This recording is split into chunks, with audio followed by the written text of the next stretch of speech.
نحمده ونستعينه ونستغفره ونعوذ بالله من شرور أنفسنا ومن سيئات أعمالنا من يهده الله فلا مضل له ومن يضلل فلا هادي له وأشهد أن لا إله إلا الله وحده لا شريك له وأشهد أن محمدا عبده ورسوله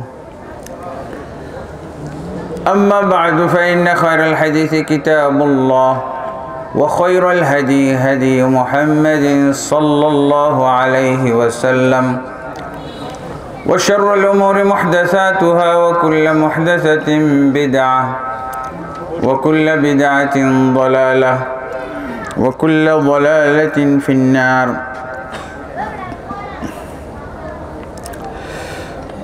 أعوذ بالله من الشيطان الرجيم قل إن كنتم تحبون الله فاتبعوني يحببكم الله ويغفر لكم ذنوبكم والله غفور رحيم قل أطيعوا الله والرسول فإن تولوا فإن الله لا يحب الكافرين وقال سبحانه لقد كان لكم في رسول الله أسوة حسنة لمن كان يرجو الله واليوم الآخر وذكر الله كثيرا وقال النبي صلى الله عليه وسلم عليكم بالسنة وسنة الخلفاء الراشدين من بعدي تمسكوا بها وعضوا عليها بالنواجذ الحمد لله আল্লাহ তাবারক ওয়া তাআলা অসংখ্য অগণিত তারিফাত এবং নবী মুহাম্মদুর রাসূলুল্লাহ সাল্লাল্লাহু আলাইহি ওয়াসাল্লামের প্রতি অসংখ্য অগণিত দুরুদ ও সালাম নাজিল হোক। আল্লাহুম্মা সাল্লি আলাইহি আল্লাহুম্মা বারিক আলাইহি আল্লাহুম্মা সাল্লিম আলাইহি। অতঃপর আজকের মুন্ডায় অবস্থিত মুন্ডা ফুরকানিয়া তাহফিজুল কোরআন মাদ্রাসা ও এতিমখানার উদ্যোগে আয়োজিত এই বিরাট ওয়াজ মাহফিল, এটা পঞ্চম বার্ষিক ওয়াজ মাহফিল।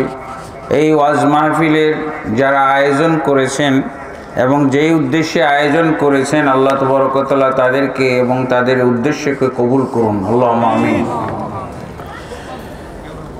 এবং আমরা যারা এই ওয়াজ মাহফিলের দাওয়াত পেয়ে আমরা এখানে সমবেত হয়েছি, সবাইকে যেন আল্লাহ তাবারক ওয়া তাআলা এই ওয়াজ মাহফিলের ওসিলায় ক্ষমা করে দেন, আল্লাহুম্মা আমিন। এবং এই ওয়াজ মাহফিল যেন আমাদের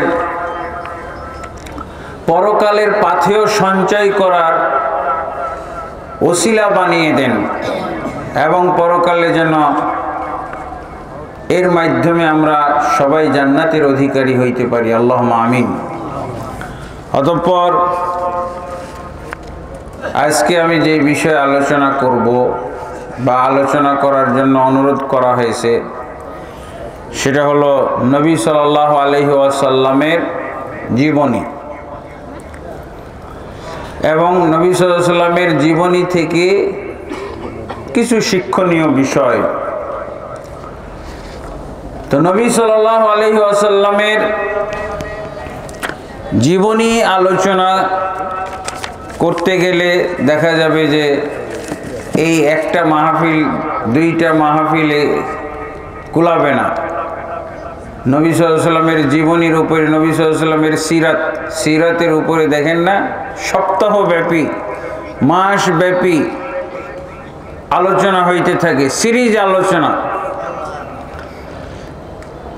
এখানে আমরা রাসূলুল্লাহ সাল্লাল্লাহু আলাইহি ওয়াসাল্লামের জীবনী বা আরবিতে যেটাকে বলা হয় সিরা, এই সিরা বা জীবনী কেন আমরা জানব, কেন আমরা শুনব, এইটা হলো আসল কথা। আল্লাহ রাসূল সাল্লাল্লাহু আলাইহি ওয়াসাল্লামের জীবনী বলতে যা বুঝায় সেটা হলো আল্লাহ রাসূল সাল্লাল্লাহু আলাইহি ওয়াসাল্লামের জন্ম কখন, আল্লাহ রাসূল সাল্লাল্লাহু আলাইহি ওয়াসাল্লামকে কোন সমাজে, কেমন সমাজের মধ্যে প্রেরণ করা হয়েছিল, কি উদ্দেশ্যে প্রেরণ করা হয়েছিল। আল্লাহ রাসূল সাল্লাল্লাহু আলাইহি ওয়াসাল্লাম যখন এই দুনিয়ার বুকে আসলেন তখন দুনিয়ার মানুষ রাসূলুল্লাহ সাল্লাল্লাহু আলাইহি ওয়াসাল্লামকে পেয়ে খুশি হয়েছিল। রাসূলুল্লাহ সাল্লাল্লাহু আলাইহি ওয়াসাল্লামের দাওয়াত তারা গ্রহণ করেছিল না গ্রহণ করে নাই? রাসূলুল্লাহ সাল্লাল্লাহু আলাইহি ওয়াসাল্লাম, রাসূলুল্লাহ সাল্লাল্লাহু আলাইহি ওয়াসাল্লামের জন্মের কাহিনী আছে। এক একটা বিষয় নিয়ে জন্মের কাহিনী নিয়ে আলোচনা করতে গেলেই অনেক সময় লেগে যাবে। রাসূলুল্লাহ সাল্লাল্লাহু আলাইহি ওয়াসাল্লাম নবুয়তের ঘটনা, কিভাবে তিনি নবী হয়ে গেলেন, কিভাবে তিনি রাসূল হলেন, রাসূলুল্লাহ সাল্লাল্লাহু আলাইহি ওয়াসাল্লাম কিভাবে দাওয়াত দিলেন। প্রথমে আল্লাহ রাসূল সাল্লাল্লাহু আলাইহি ওয়াসাল্লাম গোপনে দাওয়াত দিয়েছিলেন, ভয়ে। তাওহীদের দাওয়াত দিলে ভয় থাকে নতুন মানুষের মধ্যে, যারা তাওহীদ জানে না, যারা তাওহীদ বুঝে না, তাদের মধ্যে তাওহীদের দাওয়াত দিলে ভয় আছে, আতঙ্কের কারণ আছে, আশঙ্কা আছে। যার জন্য আল্লাহ রাসূল সাল্লাল্লাহু আলাইহি ওয়াসাল্লাম গোপনে দাওয়াত দিয়েছিলেন 3 বছর। 3 বছর গোপনে দাওয়াত দিয়েছে। কিসের দাওয়াত? তাওহীদের দাওয়াত গোপনে 3 বছর দিয়েছেন। আল্লাহ রাসূল সাল্লাল্লাহু আলাইহি ওয়াসাল্লামের দাওয়াতের বিষয় কি ছিল? দাওয়াতের বিষয় ছিল প্রথম তাওহীদ। 13টা বছর মক্কার জীবনে আল্লাহ রাসূল সাল্লাল্লাহু আলাইহি ওয়াসাল্লাম 570 খ্রিস্টাব্দে, এটা আমাদের সবারই কাছে প্রসিদ্ধ, 570 খ্রিস্টাব্দে জন্ম। হিজরতের 53 বছর আগে রাসূল সাল্লাল্লাহু আলাইহি ওয়াসাল্লামের জন্ম। এইগুলো তারপরে আল্লাহ রাসূল সাল্লাল্লাহু আলাইহি ওয়াসাল্লাম এই মক্কাতে যখন 40 বছর বয়স হলো, 40 বছরে আল্লাহ তাবারক ওয়া তাআলা তাকে নবী পদ দান করলেন, নবুয়তের পদ। আমরা যেমন বলি না মন্ত্রীর পদ, হ্যাঁ, আর কি পদ আছে? এমপি পদ আছে, চেয়ারম্যান পদ আছে, মেম্বার পদ আছে, কাউন্সিলর পদ আছে। তো নবুয়তের পদ কত ভোটে পাওয়া যায় বলেন তো? কত ভোটে পাশ করলে নবুয়তের পদটা পাওয়া যায়? হ্যাঁ, তাহলে এই পদ একমাত্র আল্লাহ তাবারক ওয়া তাআলা যাকে দেন সেই পায়। আল্লাহর রাসূল সাল্লাল্লাহু আলাইহি ওয়াসাল্লামকে আল্লাহ তাবারক ওয়া তাআলা নবুয়তের পদ দিয়েছিলেন। সেই ইতিহাস আছে সূরা ইকরার মধ্যে। কোথায় আছে? আর সূরা বুখারীর কিতাব বাদউল ওয়াহি, ওয়াহির সূচনা একটা অধ্যায় আছে সহিহ বুখারীর মধ্যে। আর কোরআনের মধ্যে সূরা আলাক, ইকরা বিসমি রাব্বিকাল্লাযী খালাক, এই সূরার মধ্যে নবী সাল্লাল্লাহু আলাইহি ওয়াসাল্লামের নবুয়তের পদ কখন দেওয়া হলো সেটা পাওয়া যায়। আর ঐতিহাসিকভাবে এটার তেমন সন তারিখ ফিক্সড করে বলা যায় না, অনুমান ভিত্তিক। যেমন নবীর জন্মের ক্ষেত্রেও ফিক্সড করে বলার উপায় নাই। নবী সাল্লাল্লাহু আলাইহি ওয়াসাল্লামের জন্ম কেউ বলছে রমজান মাসে, কেউ বলছে শাওয়াল মাসে। আর আমরা আমরা বলি রবিউল আউয়াল মাসে। আবার রবিউল আউয়াল মাসের ক্ষেত্রে মতভেদ আছে। কেউ বলছে রবিউল আউয়ালে 8 তারিখ, কেউ বলছে 9 তারিখ, কেউ বলছে 12 তারিখ, কেউ বলছে 19 তারিখ, কেউ বলছে 22 তারিখ। কিন্তু আমাদের বাঙালিদের নবী সাল্লাল্লাহু আলাইহি ওয়াসাল্লামের জন্ম তারিখ নিয়ে একটা মাতামাতি করা লাগবে, একটা দিন ধার্য করে নিছে তারা, বুঝেছেন? এই যে 8 তারিখ, 9 তারিখ, 12 তারিখ, 19 তারিখ, 22 তারিখ, এতগুলো দিন তো নাচানাচি করতে পারবে না, বুঝেছেন? এই জন্য একটা দিন তারা ফিক্সড করে নিয়েছে 12 তারিখ। এই 12 তারিখে তারা নবী সাল্লাল্লাহু আলাইহি ওয়াসাল্লামের জন্ম দেয় প্রতি বছর, নাউজুবিল্লাহ। তো নবী সাল্লাল্লাহু আলাইহি ওয়াসাল্লামের জন্ম তারিখ কোনো ফিক্সড নাই। নবী সাল্লাল্লাহু আলাইহি ওয়াসাল্লামের মৃত্যু তারিখ অনেকটা ফিক্সড বলা যায়, 12ই রবিউল আউয়াল। 12ই রবিউল আউয়াল আমাদের দেশে নবী সাল্লাল্লাহু আলাইহি ওয়াসাল্লামের জন্মদিন পালন করা হয়। এই পাগলদেরকে, এদের যদি জ্ঞান বুদ্ধি থাকতো তাহলে নবী সাল্লাল্লাহু আলাইহি ওয়াসাল্লামের এই দিনে মৃত্যু দিবস পালন করত, বুঝেছেন তো? আমাদের দেশে নবী সাল্লাল্লাহু আলাইহি ওয়াসাল্লামের মৃত্যু দিবস পালন করে, খালি জন্ম দিবস পালন করে। মৃত্যু দিন ঈদে মিলাদুন্নবী পালন করে, কিন্তু আর অনেকেরই মৃত্যু দিবস আছে, কিন্তু রাসূল সাল্লাল্লাহু আলাইহি ওয়াসাল্লামের কোনো মৃত্যু দিবস পালন করে না। অথচ রাসূলুল্লাহ সাল্লাল্লাহু আলাইহি ওয়াসাল্লামের ব্যাপারে অনেকটাই ঐতিহাসিকদের মতে রাসূলুল্লাহ সাল্লাল্লাহু আলাইহি ওয়াসাল্লাম মৃত্যুবরণ করেছেন 12ই রবিউল আউয়াল। এটা ধরেন যে 80% ঐতিহাসিকগণ, নির্ভরযোগ্য আলেমগণ বলেছেন। কিন্তু আমাদের দেশের এক শ্রেণীর বেদাতীরা ওই 12ই রবিউল আউয়ালে কি করে? তারা জন্মদিন পালন করে, তারা মৃত্যুদিন পালন করেন। কেন জানেন? একটা কুফরি আকীদার কারণে, একটা শিরকি আকীদার কারণে তারা নবী সাল্লাল্লাহু আলাইহি ওয়াসাল্লামের মৃত্যুদিন পালন করে না, মৃত্যু দিবস। যারা জন্মদিন পালন করে, ঈদে মিলাদুন নবী পালন করে, এদের একটা খুবই বাতিল আকীদা, ভণ্ডামি আকীদা, কুফরি আকীদা। সেটা হলো কি, নবী তো মরেইনি, তো কিসের মৃত্যু দিবস? বুঝছেন না? নবী মরেইনি তো কিসের মৃত্যু দিবস? এই জন্য যদিও 80% আলেম ওলামা, নির্ভরযোগ্য আলেম ওলামা, আচ্ছা নবী সাল্লাল্লাহু আলাইহি ওয়াসাল্লাম যেদিন জন্ম নেয় সেদিন তো আর সবাই নবী নবী বলে চিল্লাই নাই। শিশু মোহাম্মদ, এতিম মোহাম্মদ, এগুলো ছিল মুহাম্মদ সাল্লাল্লাহু আলাইহি ওয়াসাল্লাম। সব অসহায় মোহাম্মদ, দয়া মমতার মুহতাজ একজন শিশু মুহাম্মদ সাল্লাল্লাহু আলাইহি ওয়াসাল্লাম। আর যখন মুহাম্মদ সাল্লাল্লাহু আলাইহি ওয়াসাল্লাম 40 বছর বয়সে নবুয়তের দাবি করলেন, তখন তো আবার আরেক আশ্চর্য, আরে এতিম ছেলেটা আমাদের সামনে বড় হলো, গড়ে উঠলো, বেড়ে উঠলো, আর ও নবী হয়ে গেল। আল্লাহ কি এই আমর ইবনে হিশামকে দেখতে পাইল না? তারপরে অমুক তায়েফের সাকাফি লোককে দেখতে পাইল না?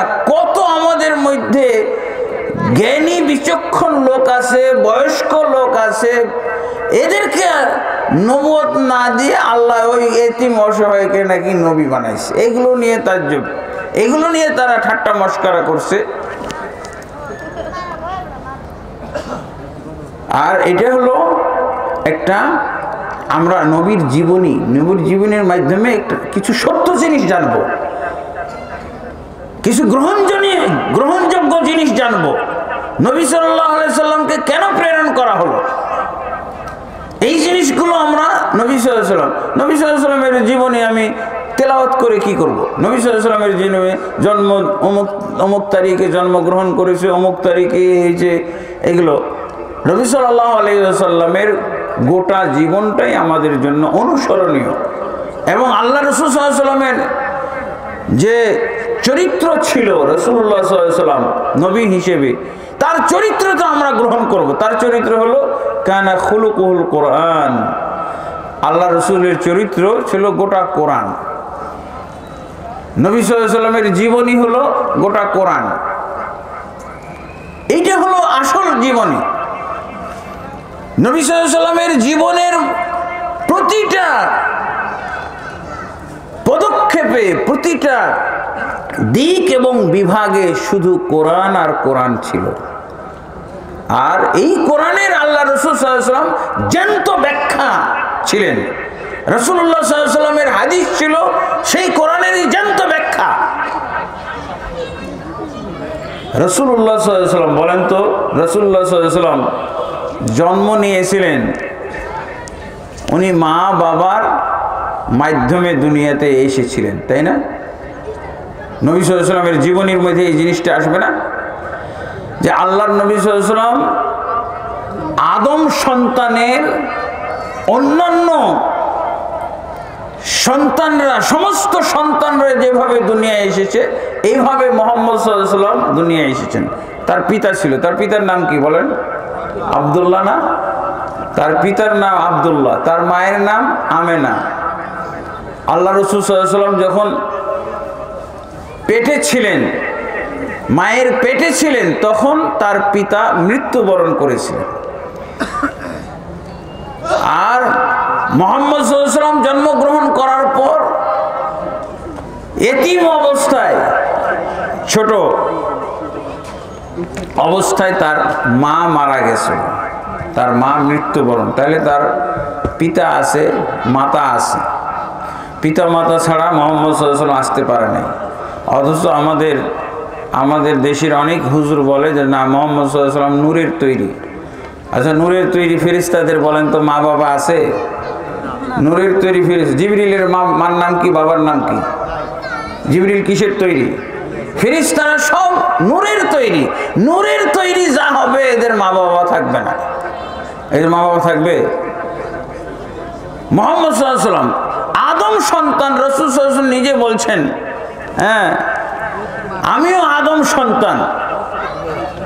অথচ মাঝখান থেকে হঠাৎ করে আল্লাহ রাসূল সাল্লাল্লাহু আলাইহি ওয়াসাল্লাম, আল্লাহ রাসূল সাল্লাল্লাহু আলাইহি ওয়াসাল্লামের জীবনীর মধ্যে এগুলো কোথায় পাওয়া গেল?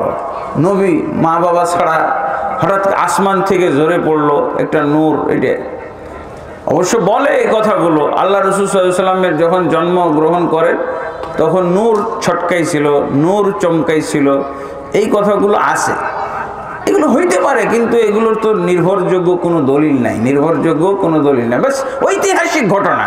ঐতিহাসিকরা যে যত সুন্দর করে, যে যত বানিয়ে কথা বলতে পারে, যে যত সাজিয়ে গুছিয়ে কথা বলতে পারে, যে যত রাসূলুল্লাহ সাল্লাল্লাহু আলাইহি ওয়াসাল্লামের মহিমা, রাসূলুল্লাহ সাল্লাল্লাহু আলাইহি ওয়াসাল্লামের প্রশংসা হয় এমন কথা বলতে পারে, সেটাই চলে। এগুলো তখন তো কোরআন ছিল না।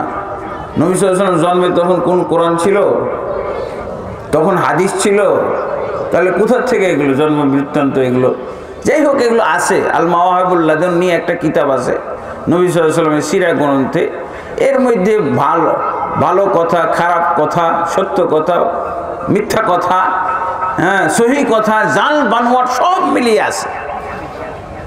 আল্লাহ রাসূল সাল্লাল্লাহু আলাইহি ওয়াসাল্লাম আমাদেরকে স্পষ্ট করে বলে দিয়েছেন যে আল্লাহ রাসূল সাল্লাল্লাহু আলাইহি ওয়াসাল্লামের জীবনী, আল্লাহ রাসূল সাল্লাল্লাহু আলাইহি ওয়াসাল্লাম সম্পর্কে কেউ বর্ণনা দিতে গিয়ে যেন এই হাদিসটা পালন করে, কি লা তুতরুনি কামা আতরাতিন নাসারা ইবনে মারইয়াম ইন্নামা আনা আব্দুল্লাহ ফাকুলু আব্দুল্লাহ ওয়া রাসূলু, সহিহ বুখারী হাদিস। খবরদার তোমরা আমার প্রশংসায় বাড়াবাড়ি করবে না, আমার বর্ণনা দিতে গিয়ে, আমার সম্পর্কে বয়ান দিতে গিয়ে বাড়াবাড়ি করবে না। কামা আতরাতিন নাসারা ইবনে মারইয়াম, যেভাবে নাসারা খ্রিস্টানেরা ইবনে মারইয়াম অর্থাৎ মারইয়াম আলাইহিস সালামের পুত্র ঈসার ব্যাপারে বাড়াবাড়ি করেছিল। এগুলো বাড়াবাড়ি ছাড়া কিচ্ছু না। মুহাম্মদ সাল্লাল্লাহু আলাইহি সাল্লাম সম্পর্কে কত আজগুবি, মিথ্যা, বানোয়াট কথাবার্তা বলা হয়। নবী সাল্লাল্লাহু আলাইহি সাল্লামের জন্মের সময় কে আসছিল? মারিয়াম বিবি নাকি আসছিল তার সন্তান খালাস করার জন্য। মারিয়াম আসছে, আসিয়া আসছে, অমুক আসছে, তমুক আসছে, সব গাঁজাখড়ি কথাবার্তা। নবীর জীবনীর মধ্যে কি গাঁজাখড়ি কথা শুনবো? গাঁজাখড়ি কথাবার্তা আমরা শুনবো নাকি?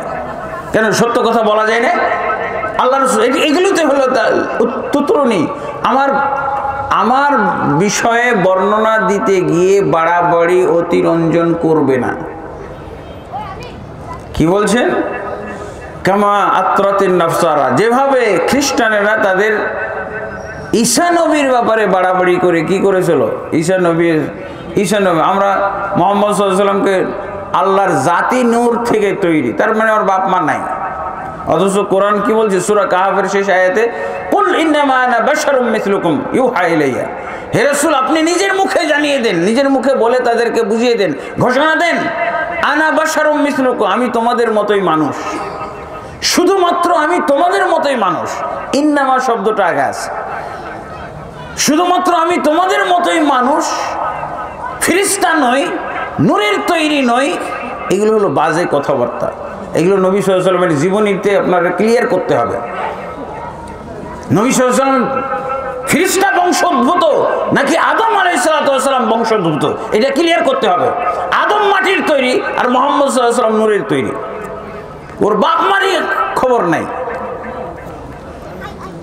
আবার বাপ মার ব্যাপারে অনেক কিছু রাসূলুল্লাহ সাল্লাল্লাহু আলাইহি ওয়াসাল্লাম তার বাপ মা সম্পর্কে যা বলেছে এটা নবীর মুখ দিয়ে শুনবে না, তারা হুজুরের মুখ থেকে শুনবে, নবীর মুখ দিয়ে শুনবে না। তার বাপ মাকে তো পিতার পেটে থাকতেই পিতার জন্ম, আবার শিশু অবস্থাতেই মুহাম্মদ সাল্লাল্লাহু আলাইহি ওয়াসাল্লামের মা মারা যায়, দাদার কাছে তিনি কিছুদিন লালিত পালিত হলেন, এরপর দাদাও মারা গেল। দাদার কাছে লালিত পালিত হওয়ার পর তিনি শিশু অবস্থায় রেখে মারা যান। তারপরে তার দাদা চাচার কাছে লালিত পালিত হলো আবু তালেব। এই যে আল্লাহ রাসূল সাল্লাল্লাহু আলাইহি ওয়াসাল্লামের জীবনী, এখানেই আমাদের ক্লিয়ার করে দিতে হবে। একটা হলো রসুলের ভ্রান্ত জীবনী, এই যেখানে বলা হয় যে রাসূলুল্লাহ সাল্লাল্লাহু আলাইহি ওয়াসাল্লাম নূরের তৈরি, আল্লাহর জাতি নূর থেকে, যারা নূরের তৈরি বলে তারাও আবার দুই ভাগে ভাগ।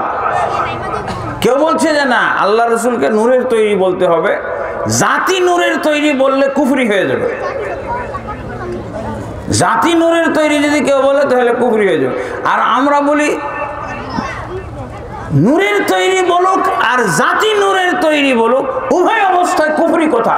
তাহলে নবীর জীবনী আলোচনায় কুফরি শুরু হয়ে গেল, নবীর জীবনী আলোচনা বয়ান করতে গিয়ে কুফরি শুরু হয়ে গেল সিরিয়াল। আলহামদুলিল্লাহ, এরপর রাসূলুল্লাহ সাল্লাল্লাহু আলাইহি ওয়াসাল্লাম বললাম যে 40 বছর বয়সে আল্লাহ তাবারক ওয়া তাআলা তাকে নবুয়ত দান করলেন। আর নবুয়তের পূর্বে আল্লাহ রাসূল সাল্লাল্লাহু আলাইহি ওয়াসাল্লামের মধ্যে এক আজব অনুভূতি আল্লাহ তাবারক ওয়া তাআলা দান করেছিলেন। আল্লাহ তাবারক ওয়া তাআলা যাদেরকেই নবুয়ত দান করেছিলেন, তারা বর্তমান যুগে, বর্তমান সমাজে, তাদের বর্তমান সমাজে সবচেয়ে ভালো মানুষটাকে, সবচেয়ে সর্বদিক থেকে ভালো ব্যক্তিকে আল্লাহ তাবারক ওয়া তাআলা সবসময় নবুয়ত দান করেছেন। দেখেন, মুহাম্মদ সাল্লাল্লাহু আলাইহি ওয়াসাল্লাম নবী হননি, তার আগেই গোটা মক্কাবাসী তাকে খেতাব দিয়েছিল। কি খেতাব? আল আমিন বলেছিল না? আল্লাহ রাসূল সাল্লাল্লাহু আলাইহি ওয়াসাল্লাম গোটা মক্কাবাসী আল আমিন খেতাব দিয়েছিল। আল আমিন মানে বিশ্বস্ত, আল আমিন মানে আমানতদার। রাসূলুল্লাহ সাল্লাল্লাহু আলাইহি ওয়াসাল্লামকে এই খেতাব দান করেছে। তারপর রাসূলুল্লাহ সাল্লাল্লাহু আলাইহি ওয়াসাল্লাম যখন তাদেরকে 40 বছর বয়সে নবুয়ত প্রাপ্ত হইলেন, হওয়ার পর তারা রসুলকে প্রত্যাখ্যান করলো যে আমরা মানুষ রসুল মানি না, ফেরেশতা রসুল হইলে চলতো, ফেরেশতা রসুল হইলে মানতাম, মানুষ রসুলকে আমরা মানব না, এইরকম কথা এসেছিল। তো রাসূলুল্লাহ সাল্লাল্লাহু আলাইহি ওয়াসাল্লাম তাদের মাঝে দাওয়াত শুরু করেছেন। কিসের দাওয়াত? তাওহীদের দাওয়াত। এই দাওয়াতটা একটু শুনেন। এটাই হলো প্রথম দাওয়াত।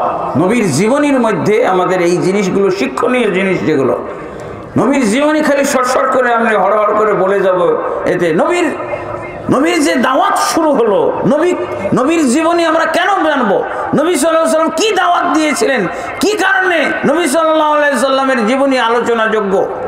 নবী সাল্লাল্লাহু আলাইহি ওয়াসাল্লাম নবী হওয়ার পর প্রথম দাওয়াত দিয়েছিলেন কি?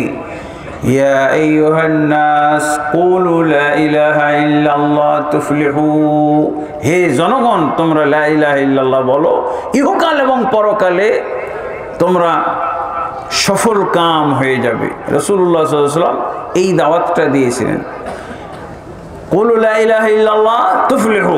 আরো কয়েকটা ভাষা, মান ক্বালা লা ইলাহা ইল্লাল্লাহ দাখালাল জান্নাহ, যে লা ইলাহা ইল্লাল্লাহ পড়বে সে জান্নাতে যাবে। মান শাহিদা আল্লা ইলাহা ইল্লাল্লাহ দাখালাল জান্নাহ, যে সাক্ষ্য দিবে লা ইলাহা ইল্লাল্লাহ আল্লাহ ব্যতীত কোনো মাবুদ নাই, সত্য কোনো মাবুদ নাই। তরজমাটা ভালো করে নেন আজকে, আল্লাহ ব্যতীত কোনো মাবুদ নাই, এটা ভুল তরজমা। আল্লাহ ব্যতীত সত্য কোনো মাবুদ নাই, এটা হলো সঠিক তরজমা। এই যে একটা বই আপনাদের এখানে আছে কিনা মাহফিল উপলক্ষে আমি দিয়ে যাচ্ছি, কালেমার উপরে লেখা আমার প্রায় 430 পৃষ্ঠার একটা বই, কালেমার ব্যাখ্যা, কালেমার শিক্ষা এবং কালেমার মধ্যে কি এলেম আছে। আল্লাহ রাসূল সাল্লাল্লাহু আলাইহি ওয়াসাল্লাম নবুয়ত পাওয়ার পর যেদিন নবী হলেন সেই দিন থেকে আল্লাহ রাসূল সাল্লাল্লাহু আলাইহি ওয়াসাল্লাম কালেমার দাওয়াত দিয়েছিলেন 12 বছর, একাধারে 12 বছর কালেমার দাওয়াত দিয়েছিলেন। এর মধ্যে কোনো নামাজের দাওয়াত ছিল না, সালাতের দাওয়াত ছিল না, যাকাতের দাওয়াত ছিল না, এর মধ্যে কোনো সিয়ামের দাওয়াত ছিল না, হজ উমরার দাওয়াত ছিল না। প্রথম হজ উমরা আগে থেকে চালু ছিল। আল্লাহ রাসূল সাল্লাল্লাহু আলাইহি ওয়াসাল্লাম এই কথাগুলো বলতেন, মান শাহিদা লা ইলাহা ইল্লাল্লাহ দাখালাল জান্নাহ, মান কানা আখিরু কালামিহি লা ইলাহা ইল্লাল্লাহ দাখালাল জান্নাহ, যে ব্যক্তি সাক্ষ্য দিবে লা ইলাহা ইল্লাল্লাহ আল্লাহ ব্যতীত সত্য কোনো মাবুদ নাই, সে জান্নাতে প্রবেশ করবে। মান কানা আখিরু কালামিহি লা ইলাহা ইল্লাল্লাহ, যার শেষ কথা হবে লা ইলাহা ইল্লাল্লাহ, সে অবশ্যই জান্নাতে যাবে। কিন্তু আল্লাহ রাসূল সাল্লাল্লাহু আলাইহি ওয়াসাল্লামের হিজরতের 1 বছর বা 1.5 বছর পূর্বে আল্লাহ তাবারক ওয়া তাআলা রাসূলকে মেরাজে নিয়ে গেলেন। এখানে হলো রাসূল সাল্লাল্লাহু আলাইহি ওয়াসাল্লামের জীবনের একটা ঘটনা, একটা ঘটনার পরিপ্রেক্ষিতে আল্লাহ রাসূল সাল্লাল্লাহু আলাইহি ওয়াসাল্লামের যখন তিনি বিবাহ করেছিলেন, 25 বছর বয়সে বিবাহ করেছিলেন খাদিজা রাদিয়াল্লাহু আনহাকে, 25 বছর বয়সে বিবাহ করেছিলেন। কেউ বলে খাদিজা রাদিয়াল্লাহু আনহার বয়স ছিল তখন 40 বছর, যদিও এটা বর্ণনাটা ঠিক নয় কিন্তু প্রসিদ্ধ আমাদের সমাজে। এরপরে রাসূলুল্লাহ সাল্লাল্লাহু আলাইহি ওয়াসাল্লাম নবুয়তের 10ম বর্ষ, যখন নবুয়ত পর 10ম বৎসরে উনি পদার্পণ করলেন, আল্লাহ রাসূল সাল্লাল্লাহু আলাইহি ওয়াসাল্লামের স্ত্রী মারা গেল। তার চাচা আবু তালেব যে এতদিন পর্যন্ত তাকে লালন পালন করে এসেছে, এমনকি নবী হওয়ার পর তাকে শেল্টার দিয়েছে, যখন কাফের মুশরিকরা কালেমার দাওয়াত দেওয়ার কারণে রাসূলের উপরে ক্ষিপ্ত হয়েছে, যখনই আল্লাহ রাসূল সাল্লাল্লাহু আলাইহি ওয়াসাল্লাম বলতেন ইয়া আইয়ুহান নাস কুলু লা ইলাহা ইল্লাল্লাহ, তখনই কাফেররা আল্লাহ রাসূল সাল্লাল্লাহু আলাইহি ওয়াসাল্লামের উপরে ঝাঁপিয়ে পড়ত। কাফেররা আল্লাহ রাসূল সাল্লাল্লাহু আলাইহি ওয়াসাল্লামের প্রতিবাদ করত, কষ্ট দিত। এমনকি যে আবু লাহাব, একটা সূরা নাজিল হয়েছে না, সূরা আবি লাহাব, কেন আল্লাহ রাসূল সাল্লাল্লাহু আলাইহি ওয়াসাল্লামকে সবচেয়ে বেশি কষ্ট দিয়েছিল এই লোকটা আবু লাহাব। আল্লাহ রাসূল সাল্লাল্লাহু আলাইহি ওয়াসাল্লাম তাওহীদের দাওয়াত দিতেন, কালেমার দাওয়াত দিতেন, আর ঠিক ও রাসূল সাল্লাল্লাহু আলাইহি ওয়াসাল্লামের পিছনে দাঁড়িয়ে থাকতো। যখনই আল্লাহ রাসূল সাল্লাল্লাহু আলাইহি ওয়াসাল্লাম বলতেন ইয়া আইয়ুহান নাস কুলু লা ইলাহা ইল্লাল্লাহ, কুল মান ক্বালা লা ইলাহা ইল্লাল্লাহ দাখালাল জান্নাহ, হে জনগণ তোমরা লা ইলাহা ইল্লাল্লাহ পড়ো, তখনই পিছন থেকে আবু লাহাব কি বলতো, সবা মুহাম্মদ,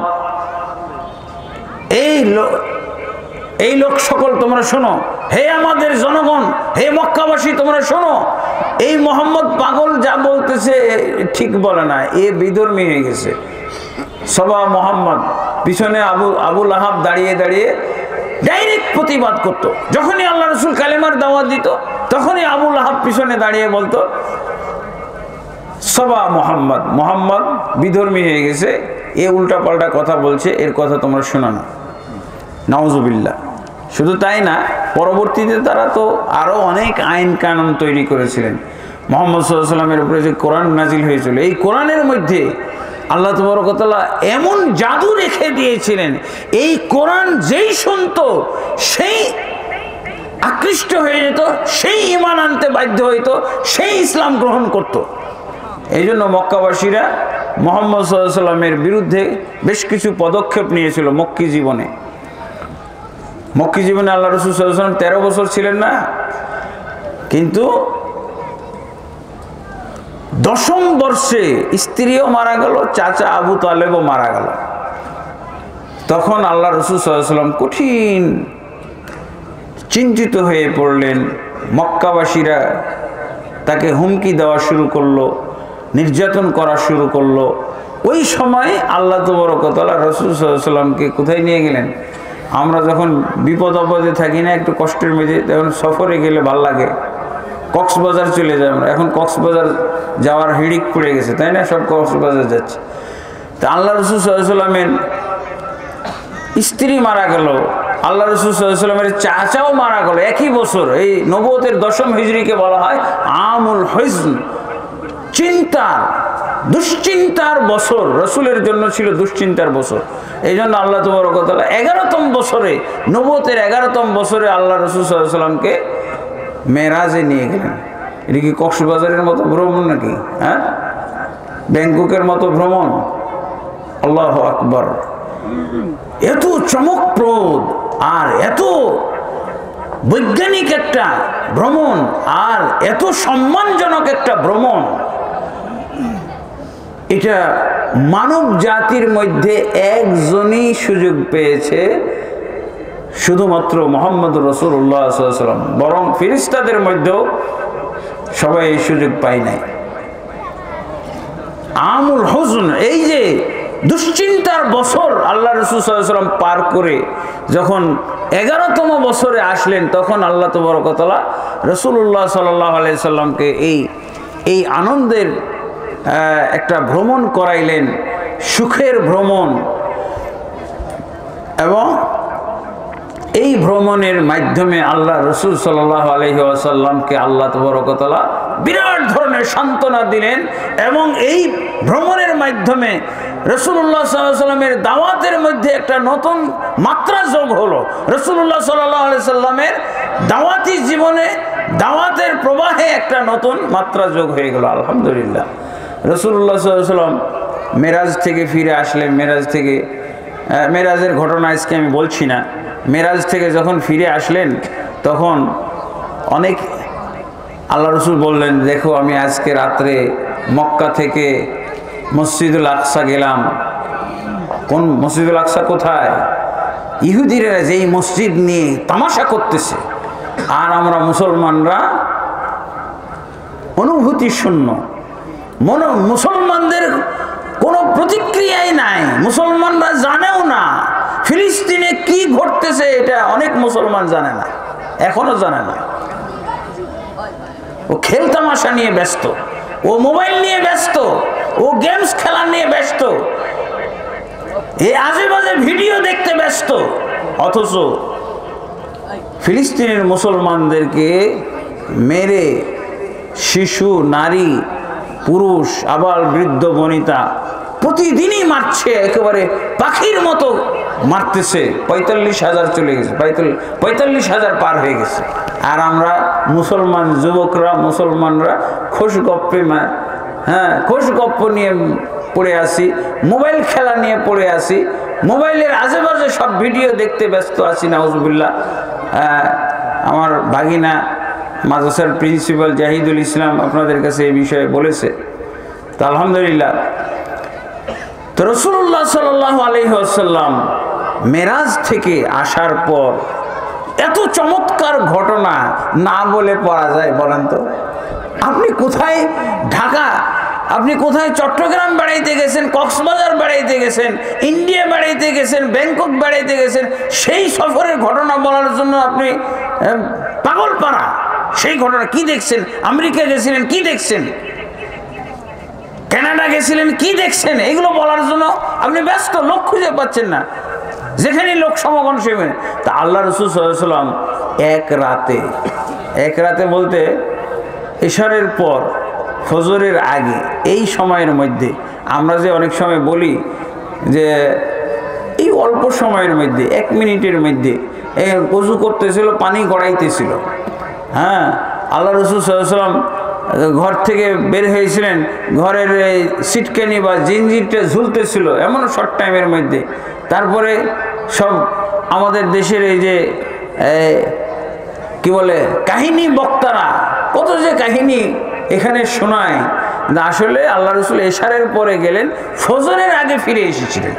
এশারের আগে গিয়ে ফজরের আগে, এশারের পরে গিয়ে ফজরের আগে ফিরে এসেছিলেন। এইটা হলো হাদিসের সহিহ বর্ণনার মধ্যে পাওয়া যায়। আল্লাহ রাসূল সাল্লাল্লাহু আলাইহি ওয়াসাল্লাম কোথায় গেলেন? 1 মাসের পথের ব্যবধান হলো মক্কা থেকে মসজিদুল আকসা, ফিলিস্তিন, জেরুজালেম, যেখানে ইহুদিরা দখল করে রেখেছে, আমাদের তৃতীয় মসজিদ। 3টা মসজিদ হলো মুসলমানদের সম্পদ, ধর্মীয় সম্পদ। এখানে বাড়তি সওয়াব হয়। মসজিদুল হারাম, মসজিদে নববী আর মসজিদুল আকসা। তার একটা মসজিদ ইহুদিরা দখল করে রেখেছে। এটা প্রত্যেকটা মুসলমানের অন্তরে রক্তক্ষরণ হওয়া উচিত।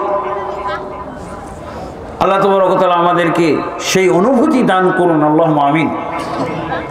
আল্লাহ রাসূল সাল্লাল্লাহু আলাইহি ওয়াসাল্লাম সেই মসজিদুল আকসাতে গিয়ে দেখলেন যে ওখানে ওই যে বোরাক নামক প্রাণীতে উঠে গেছিলেন। আজকে মেরাজের কিস্সা বলছি না।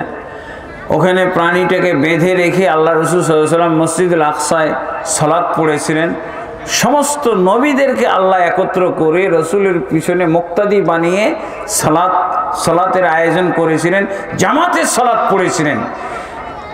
এর মাধ্যমে কি প্রমাণিত হয়েছে যে রাসূলুল্লাহ সাল্লাল্লাহু আলাইহি সাল্লাম সমস্ত নবী রাসূলদের মধ্যে শ্রেষ্ঠ, সমস্ত নবী রাসূলদেরও ইমাম। আল্লাহু আকবার।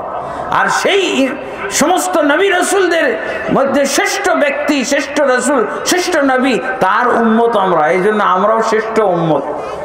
ঈসা নবীর উম্মতের চেয়ে আমাদের শ্রেষ্ঠত্ব বেশি। মুসা আলাইহিস সালাতু ওয়াস সালাম, নূহ, ইব্রাহিম, সমস্ত নবীদের উম্মতের মধ্যে আমাদের ফজিলত বেশি। এই জন্য আমাদের জীবনীটা ভালো করে পড়তে হবে। এমন নবীর আমরা উম্মত হয়েছি, সেই নবীর উম্মত হিসেবে আমাদের কি করণীয় ছিল আর কি বর্জনীয় ছিল, আর আমরা কি করতেছি?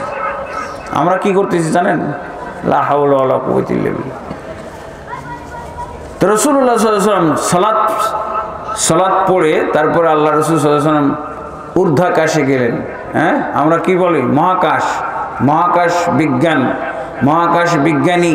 হ্যাঁ, মহাকাশ বিজ্ঞানের অনেক সংস্থা তৈরি হয়েছে। মহাকাশ বিজ্ঞান আমেরিকা করেছে, অমুক করেছে, তমুক করেছে, এবং বিভিন্ন ধরনের তারা কি বলে নক্ষত্র আবিষ্কার করতেছে। যাই হোক, তো আল্লাহ রাসূল সাল্লাল্লাহু আলাইহি সাল্লাম, কিন্তু আপনি কারো কাছে প্রথম আসমান ভ্রমণের রিপোর্ট পাবেন না কোনো বিজ্ঞানীর কাছে। আল্লাহ রাসূল সাল্লাল্লাহু আলাইহি সাল্লাম প্রথম আসমানে গেলেন, এরপরে দ্বিতীয় আসমান, এরপর তৃতীয়, চতুর্থ, পঞ্চম, ষষ্ঠ, সপ্তম, তারপরে সিদরাতুল মুনতাহা, তারপর আরশ পর্যন্ত আল্লাহ রাসূল সাল্লাল্লাহু আলাইহি সাল্লাম গিয়েছিলেন। এই সংবাদ মুসা আলাইহিস সালামের সাথে কথোপকথন হয়েছে, অনেক নবীর সাথে দেখা সাক্ষাৎ হয়েছে। তা আলহামদুলিল্লাহ, আল্লাহ তাবারক ওয়া তাআলা সেই দিন রাতে প্রথম আল্লাহ রাসূলের উপরে 5 ওয়াক্ত ফরজ করেন। আর এই রাতের আগ পর্যন্ত আল্লাহ রাসূল সাল্লাল্লাহু আলাইহি সাল্লামের নবুয়ত জীবনের কত বছর গেছিল জানেন? 11.5 বছর। কত বছর গেছে? 11.5 বছর পর রাসূলুল্লাহ সাল্লাল্লাহু আলাইহি সাল্লাম সেই মেরাজের রাত্রে আরশের উপরে আল্লাহ রাসূল সাল্লাল্লাহু আলাইহি সাল্লামের উপরে সালাত ফরজ করলেন। তাহলে দ্বিতীয় রুকন কতদিন পরে আসলো? 11.5 বছর, যদি সূক্ষ্ম হিসাব করা হয়। আর যদি ভাঙ্গা বছর বাদ দেন তাহলে বলতে হবে 12 বছর। আর যারা মনে করেন যে ভাঙ্গা বছর ধরবেন তারা 12 বছর, আর যারা ভাঙ্গা বছর মাইনাস করে দেন তারা বলে 11 বছর। আলহামদুলিল্লাহ। এরপরে শুরু হলো নিয়মতান্ত্রিক সালাত। আল্লাহ রাসূল সাল্লাল্লাহু আলাইহি সাল্লাম, এই মুসা আলাইহিস সালাম 50 ওয়াক্ত সালাত ফরজ হয়েছিল। এই 50 ওয়াক্ত সালাত নিয়ে আল্লাহ রাসূল চলে আসতেছিলেন।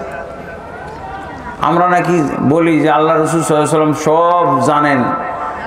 আচ্ছা, 11.5 বছর পর্যন্ত আল্লাহ রাসূল কি সালাত জানতেন? 11.5 বছর পর্যন্ত আল্লাহ রসুল সালাত জানতেন? আল্লাহ জানাইলেন তাই জানলেন। এর আগে সালাত পড়েছেন, কারণ উনি জেনেছেন যে সমস্ত নবীরা সালাত পড়েছেন। এমনকি জাহিলি যুগের লোকেরাও সালাত পড়তো। এই হিসেবে সালাত একটা নফল হিসেবে পড়তেন, পূর্বের রীতিনীতি অনুযায়ী পড়তেন।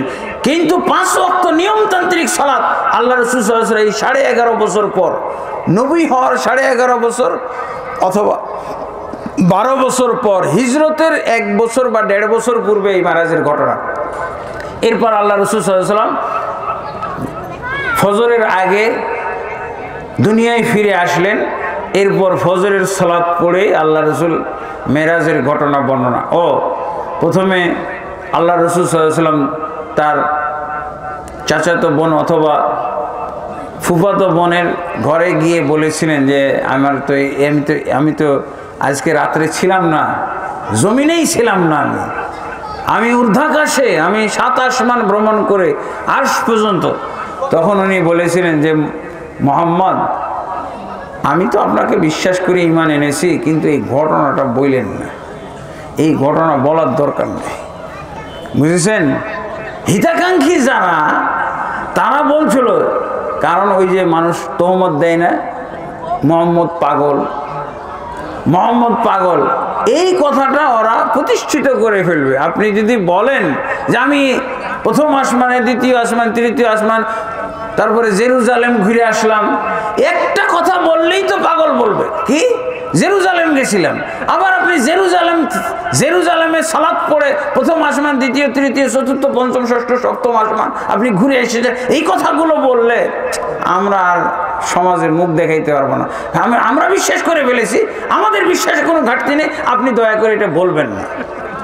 আমরা এমনি বিশ্বাস করি, আমরা 5 ওয়াক্ত নামাজও পড়বো, কিন্তু যাতে শত্রুরা সুযোগ না পায়। কিন্তু আল্লাহ রাসূল সাল্লাল্লাহু আলাইহি ওয়াসাল্লাম, আল্লাহ যা ঘটিয়েছে এর মধ্যে অবশ্যই কল্যাণ আছে উম্মতের জন্য, মুমিনদের জন্য, এমনকি কাফেরদের জন্য কল্যাণ আছে। আল্লাহ রাসূল সাল্লাল্লাহু আলাইহি ওয়াসাল্লাম বদ্ধপরিকর, না আমাকে বলতেই হবে, এত সুন্দর এত চমৎকার ঘটনা যেটা আর কারো পক্ষেই সম্ভব নয়, অতীতে কখনো কারো কোনো নবী রাসূলের জন্য ঘটে নাই, ভবিষ্যতে কারো জন্য ঘটবে না, যেটা এরকম একটা চমকপ্রদ একটা ঘটনা আমি বলবো না। অবশ্যই যেটা আল্লাহ ঘটিয়েছেন এর মধ্যে কল্যাণ আছে, এর মধ্যে বরকত আছে, এর মধ্যে মঙ্গল আছে, যেটা আল্লাহ রাসূল জানেন না। আর যে সাহাবীরা আল্লাহ রাসূলকে পরামর্শ দিতেছিলেন যে আপনি এই ঘটনাটা বলেন না, ঘটনার সাথে কি আশঙ্কা করছে জানেন?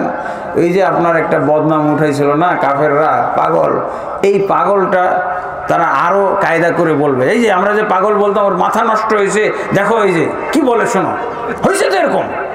আল্লাহ রাসূল ফজরের পর কত মজা করে আনন্দের সাথে বলতেছেন, আর মুনাফিকরা এগুলো নিয়ে ট্রোল শুরু করে দিল, হাসি মজা তামাশা।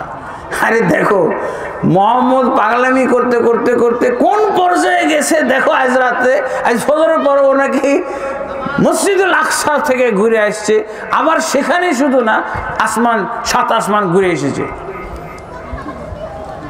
কেউ কেউ তো এই ঘটনার সূত্র ধরে আল্লাহ রাসূল সাল্লাল্লাহু আলাইহি ওয়াসাল্লামকে যারা কঠিনভাবে বিশ্বাস করত, এদেরকেও বিভ্রান্ত করার সুযোগ গ্রহণ করলো। এই ঘটনার রেফারেন্স ধরে দৌড় দিয়ে চলে গেছে, এই আবু বকর, তুমি যে মুহাম্মদকে একেবারে অন্ধ বিশ্বাস করো, আজকে দেখবো তোমার বিশ্বাসের দৌড় চলে গেছে, তোমার বিশ্বাসের দৌড় আজকে দেখবো। কি হয়েছে? আরে তোমার মুহাম্মদ ফজরের পর এই কথা বলতেছে, ও নাকি রাত্রে সেই জেরুজালেম মসজিদুল আকসায় গেছে, শুধু তাই না, ওখানে নাকি সব নবীদেরকে উনি ইমামতি করে জামাত সহ নামাজ পড়িয়েছে। এরপরে প্রথম আসমান, দ্বিতীয়, তৃতীয়, চতুর্থ, পঞ্চম, ষষ্ঠম, সপ্তম, সিদরাতুল মুনতাহা পার, তারপরে আরশ পর্যন্ত গেছে। এই কথা তোমার বিশ্বাস হয়? বলছি তুমি বলো, এটা কি সত্যি মুহাম্মদ সাল্লাল্লাহু আলাইহি ওয়াসাল্লামের মুখ দিয়ে শুনেছো? বলছে হ্যাঁ, এখনো বলতে আছে, বারবার রিল ঘোরানোর মতো, যেমন ভিডিও, যেমন ক্যাসেট বারবার ঘুরিয়ে ঘুরিয়ে বলে না, আল্লাহ রাসূল সাল্লাল্লাহু আলাইহি ওয়াসাল্লাম বলতে আছে, অনবরত বলতেছে, তুমি এখনো জিজ্ঞেস শুনবে। তো বলছে আমার ওখানে যাওয়ার শোনার দরকার নাই, তুমি যে বলেছো এই শোনা অনুযায়ী আমি বলছি, যদি সত্যি মুহাম্মদ সাল্লাল্লাহু আলাইহি সাল্লামের মুখ দিয়ে এই ঘটনা তুমি শুনে থাকো, তা আমি আবু বকর এটা বিশ্বাস করি, 100% বিশ্বাস করি মুহাম্মদ সত্য বলেছে। আল্লাহু আকবার। দেখছেন আবু বকর রাদিয়াল্লাহু আনহু ডিগ্রি বেড়ে গেল। তিনি এর আগে শুধু মুমিন ছিলেন, আর এই মেরাজের ঘটনা শোনার পর উনি হয়ে গেলেন সিদ্দিক, চরম সত্যায়নকারী আবু বকর রাদিয়াল্লাহু আনহু। আল্লাহু আকবার। এইটা নিয়ে তো তুল কামাল অবস্থা গোটা আরবে ছড়িয়ে গেল, যে আরে মোহাম্মদকে যে আমরা পাগল টাইটেল দিছি এইটা এখন প্রমাণিত হইতেছে, ওর যে আসলে মাথা নষ্ট হয়েছে এটা। তারপর কিছু পণ্ডিতেরা বললো যে এইবার আমরা একটা সুযোগ পাইছি, মুহাম্মদ সাল্লাল্লাহু আলাইহি সাল্লামকে এবার জনবিচ্ছিন্ন করার একটা সুযোগ পাইছি, তাহলে মুহাম্মদের সাথে আজকে এবার ডিবেট হবে, মুহাম্মদের সাথে ডিবেট করবে। ওরা জানতো যে মুহাম্মদ কখনোই মসজিদুল আকসা যায় নাই, মুহাম্মদ সাল্লাল্লাহু আলাইহি সাল্লাম কখনো জেরুজালেম ফিলিস্তিন যায় নাই, এটা তাদের জানা ছিল। জানা থাকবে না মুহাম্মদ সাল্লাল্লাহু আলাইহি সাল্লাম কি আসলে ওদের মতো নূরের তৈরি, নাকি আসমান থেকে নাজিল হয়েছে, নাকি মুহাম্মদ সাল্লাল্লাহু আলাইহি সাল্লাম জন্মগ্রহণ করে এই মক্কাবাসীর এই আরববাসীর মধ্যে গড়ে উঠেছেন, বেড়ে উঠেছেন, সবারই জানা শোনা, তার ইতিহাস জানা। মুহাম্মদ যাই নাই, বলছে আজকে দেখো মুহাম্মদের কিসসা খতম হয়ে যাবে, মুহাম্মদের সাল্লাল্লাহু আলাইহি সাল্লাম নাটকের সমাপ্তি টানা হবে। সবকে দাওয়াত দিছে, যারা সফর বিশেষজ্ঞ, যারা বারবার গেছে, এতে কোথায় মসজিদুল আকসায় গেছে, এরা বলছে ঠিক আছে মুহাম্মদ তোমাকে প্রশ্ন করা হবে, তুমি গেছো, এর ইন্টারভিউ হবে। কিন্তু ইন্টারভিউ নিতে আসছে সব বিজ্ঞ ব্যক্তিরা। সূরা ফুরকানের 33 নম্বর আয়াতে আল্লাহ বলছেন যে মুহাম্মদ, আমি তোমার মাধ্যমে যা কিছু ঘটাই আর যা কিছু ঘটে তোমার মাধ্যমে, এর উপরে যাই প্রশ্ন করুক না কেন আমি এর উত্তর রেডি করে দেবো তোমাকে, তোমার কোনো চিন্তা নেই, তুমি বসে যাও। ওয়ালা ইয়াতুনাকা বিমাসালিন ইল্লা জিনাকা বিল হাক্কি ওয়া আহসানা তাফসীরা। সূরা ফুরকানের 33 নম্বর আয়াত। মুহাম্মদ, আমি সাল্লাল্লাহু আলাইহি সাল্লাম আমি যা ঘটাবো এর ব্যাপারে আমি জবাব দিব, তুমি ডিবেটে বসে যাও, আমি তোমার উত্তর সব রেডি করে দেবো। তো মুহাম্মদ সাল্লাল্লাহু আলাইহি সাল্লাম কি ডিবেট হবে এটা জানতেন? ডিবেটে বসতে হবে, এই কাফেররা এরা যে মুহাম্মদের বিরুদ্ধে ডিবেট লাগাবে, এরকম যে বিতর্ক করবে, বিতর্ক অনুষ্ঠান করবে, এটা কি মুহাম্মদ সাল্লাল্লাহু আলাইহি সাল্লাম জানতেন? আর এই কয়েক মিনিটের মধ্যে, কয়েক ঘন্টার মধ্যে কি এত আয়ত্ত করা যাবে? দেখেন, আমাদের একটা ছোট্ট ঘটনা মনে পড়ে গেল। বাইতুল মোকাররমে আসছিল এক বুড়া মানুষ। তো বাইতুল আগের যুগে আপনারা তো জানেন না, ঢাকাবাসী এই জন্য বুঝেন না, আমাদের গ্রাম অঞ্চলে যে পঞ্চগড় ঠাকুরগাঁ, আমার জন্মস্থান সেই উত্তরবঙ্গ পঞ্চগড় ঠাকুরগাঁ, দিনাজপুর, বৃহত্তর দিনাজপুর, ওই এলাকায় আগে লোক মানে মক্কায় যাওয়ার মতো যেমন বিরল দু একজন পাওয়া যেত, ঢাকায় আসা লোক ওরকম বিরল দু একজন পাওয়া যেত গ্রামের মধ্যে। তা আমার এক সিনিয়র ছাত্র ভাই, সে এক মুরব্বীর কাছে বলছে যে আমি ঢাকায় পড়ি। তো মুরব্বী বলছে তুই ঢাকায় পড়িস, ঠিক আছে তোর ইন্টারভিউ হবে। কি ইন্টারভিউ? ওই মুরব্বী ওর ছেলের বাড়ি আসছিল বেড়াইতে, এসে দেখছে বাইতুল মোকাররম মসজিদ। গ্রাম থেকে যারা আসে ঢাকাতে, চিড়িয়াখানায় যায়, বাইতুল মোকাররমে যায়, আর কোথাও কোথাও যে জানে। তো বাইতুল মোকাররমে উনি এসে ওই বিরুদ্ধ মুরব্বী দেখছে এত অজুখানা, ওই অজুখানার টুলগুলো গণনা করছে, এতগুলো টুল। তা আমার ওই বন্ধুকে বলছে তুই ঢাকায় পড়িস, তোর ইন্টারভিউ নেব। বলছে ঠিক আছে ইন্টারভিউ নাও। ও তো মনে করছে চিড়িয়াখানা বলবে বানরের খাঁচাটা কোন দিক, বাঘ কোন দিক, সিংহ কোন দিক, এগুলো হয়তো জিজ্ঞেস করবে বাইতুল মোকাররম সম্পর্কে। কিন্তু এমন একটা প্রশ্ন করবো, ও দেখছে যে এত অজুখানা, এত বড় অজুখানা, এতগুলো টুল বানানো আছে, এগুলো বুড়া মানুষের কাম, মুরব্বী মানুষ ওগুলো গণনা করছে। ওগুলো বলছে আচ্ছা বলো তো তাহলে তুমি যে ঢাকায় পড়ো, তো বাইতুল মোকাররমের অজুখানায় কয়টা টুল আছে বসার? বলছি সর্বনাশ, আমি 7-8 বছর যাব ঢাকায় পড়ি, আমার তো ঢাকার 7-8 বছরের এই অভিজ্ঞতায় ধ্বংস করে দিবে, কি কৌশল করবো। তার বলতে পারে না, তুমি মিথ্যা কথা বলছো, তুমি ঢাকায় পড়ো না। একবার আইসে 10 বছর ঢাকায় পড়াকে ক্যান্সেল করে দিয়েছে। ভাই প্রশ্ন করলে কি আর উত্তর দেওয়া যাবে? আটকানোর প্রশ্ন। কিন্তু মুহাম্মদ সাল্লাল্লাহু আলাইহি ওয়াসাল্লামের রেডি, তুমি যে কোনো প্রশ্ন করো, মুহাম্মদ সাল্লাল্লাহু আলাইহি ওয়াসাল্লাম রেডি। কারণ আল্লাহ বলে দিয়েছেন সূরা ফুরকানের 33 নম্বর আয়াত, যে কোনো জটিল প্রশ্ন করুক আমি তোমাকে তার উত্তর জানিয়ে দেব। আল্লাহু আকবার। এবং তাই হলো। তখন আল্লাহ রাসূল সাল্লাল্লাহু আলাইহি ওয়াসাল্লাম ডিবেটে বসে গেলেন, করো কি প্রশ্ন করবে করো। তারা প্রশ্ন করে, আর আল্লাহ রাসূল সাল্লাল্লাহু আলাইহি ওয়াসাল্লাম আল্লাহ তাবারক ওয়া তাআলা মসজিদুল আকসাকে তার সামনে তুলে ধরে, দেখে দেখে বলো, নির্ভুল উত্তর। যে কয়জন প্রশ্ন করেছে প্রত্যেকের নির্ভুল উত্তর। আল্লাহ রাসূল তো ইন্টারভিউর জন্য প্রস্তুতি নিয়ে আসে নাই, কিন্তু আল্লাহ বলছেন জিনাকা বিল হাক্কি, আপনাকে আমি হক জানিয়ে দেব, সত্যটা কি, সত্য উত্তর আমি আপনাকে সঠিক উত্তর জানিয়ে দেব। ও আহসানে তাফসীরা, এবং আরেকটা পয়েন্ট আছে, কোরআনের আপনাকে সবচেয়ে উৎকৃষ্ট তাফসীর শিখাবো। তাও শুধু কোরআন আপনার নাজিল করি নাই, উৎকৃষ্ট তাফসীরও আপনাকে আমি শিখাবো। তো আলহামদুলিল্লাহ রাসূলুল্লাহ সাল্লাল্লাহু আলাইহি ওয়াসাল্লাম সব প্রশ্নের যখন উত্তর দিয়ে দিলেন, সেই কাফেররা ডিবেটে সবাই লাজবাব, আরে তাহলে তো সত্যই গেছে। ওরা তো আর জানে না যে এখানে মুহাম্মদ সাল্লাল্লাহু আলাইহি ওয়াসাল্লামের আল্লাহ যে মুহাম্মদ সাল্লাল্লাহু আলাইহি ওয়াসাল্লামকে নির্ভুল উত্তরগুলো তৎক্ষণাৎ শিখিয়ে দিচ্ছেন, এই কাফের জাতিটা তো বুঝেই না। এখন কি হলো, লাজবাব হওয়ার পর ওই যে আশঙ্কাটা করা হয়েছিল এবং বাস্তবতায় হয়েছিল, কিছু দুর্বল ইমানদাররা মুরতাদ হয়ে গেছিল, যে না মুহাম্মদ সাল্লাল্লাহু আলাইহি ওয়াসাল্লামকে বিশ্বাস করছি কিন্তু এত আবল তাবল বিশ্বাস করতে পারবো না। এই লোকগুলো ডিবেটে আসছিল, এই লোকগুলো সবাই ঈমান আনলো, আরো নতুন করে কয়েকশো লোক ঈমান আনলো। আল্লাহু আকবার।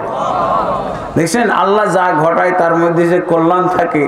এই মেরাজের ঘটনাকে কেন্দ্র করে কত লোকের যে কপালে ঈমান লেখা ছিল, সেটা কি আর ওই সাধারণ সাহাবী যারা বলছিল, যে মহিলা সাহাবী উম্মু হানি বলছিলেন যে মুহাম্মদ এটা বলার দরকার নেই, চাচাতো বোন, আমরা এমনি বিশ্বাস করছি, আমরা যে কয়জন আছি আমরা সবাই মিলে আপসে বলা বলি করে সব বিশ্বাস করবো, আর 5 ওয়াক্ত সালাত আমরা পড়বো। কিন্তু আল্লাহ তাবারক ওয়া তাআলা দেখেন এই মেরাজের ঘটনার মাধ্যমে বহু মানুষের ঈমান আনার ব্যবস্থা করবেন, তাই ঈমান এনেছে আলহামদুলিল্লাহ। রাসূলুল্লাহ সাল্লাল্লাহু আলাইহি ওয়াসাল্লাম, তাহলে এই মেরাজটা হলো কেন? এই যে একই বছরে আল্লাহ রাসূল সাল্লাল্লাহু আলাইহি ওয়াসাল্লামের উপরে আল্লাহ রাসূলের চাচা মারা গেল, প্রথমে স্ত্রী মারা গেল খাদিজা রাদিয়াল্লাহু, যিনি তাকে সাপোর্ট দিতেন, সব পরামর্শ দিয়ে সাপোর্ট এবং সমস্ত ধনসম্পদ। আল্লাহ রাসূল সাল্লাল্লাহু আলাইহি ওয়াসাল্লাম তো এই মহিলার সাথে পরিচয় হয় তার ব্যবসা করার মাধ্যমে। তারপরে আল্লাহ রাসূল সাল্লাল্লাহু আলাইহি ওয়াসাল্লামের এই দিন প্রচারের জন্য এই মহিলা সমস্ত অর্থ দান করে দিয়েছিলেন। আল্লাহু আকবার। তারপরে এই মহিলা যখন মারা গেল, আল্লাহ রাসূল সাল্লাল্লাহু আলাইহি ওয়াসাল্লামের স্ত্রী, প্রথমা স্ত্রী উম্মুল মুমিনিন খাদিজাতুল কুবরা রাদিয়াল্লাহু আনহা, এরপরে 3 মাস পরেই আবার চাচা আবু তালেব মারা গেল।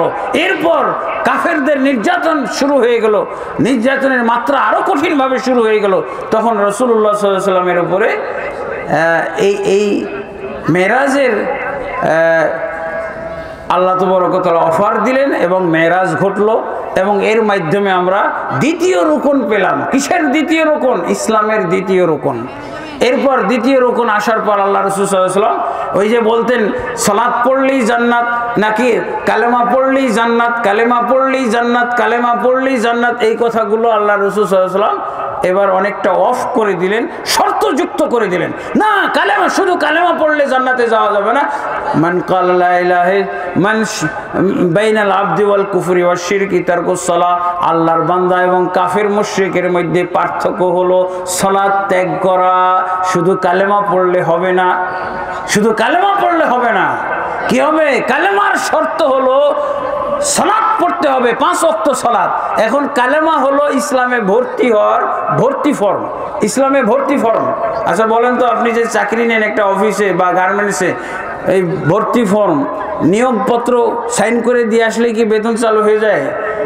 মাস শেষে আপনি খালি নিয়োগপত্রটা নিয়ে চলে আসলেন আর মাস শেষে বেতন নিতে যাবেন, হবে?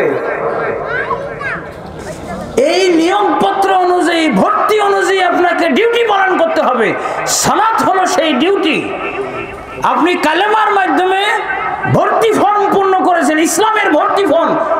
নবীর জীবনীর মধ্যে এই জিনিসগুলো আমরা যদি জানতে পারি তাহলে আমার জীবনে কাজে লাগবে, নবীর জীবনী কাজে লাগবে, নবীর এই দাওয়াতি জীবন কাজে লাগবে আমার। নবী সাল্লাল্লাহু আলাইহি ওয়াসাল্লাম যে কালেমা নিয়ে আসলেন, এতদিন পর্যন্ত ডিউটি দেওয়া হয় নাই, এখন ডিউটি আসলো।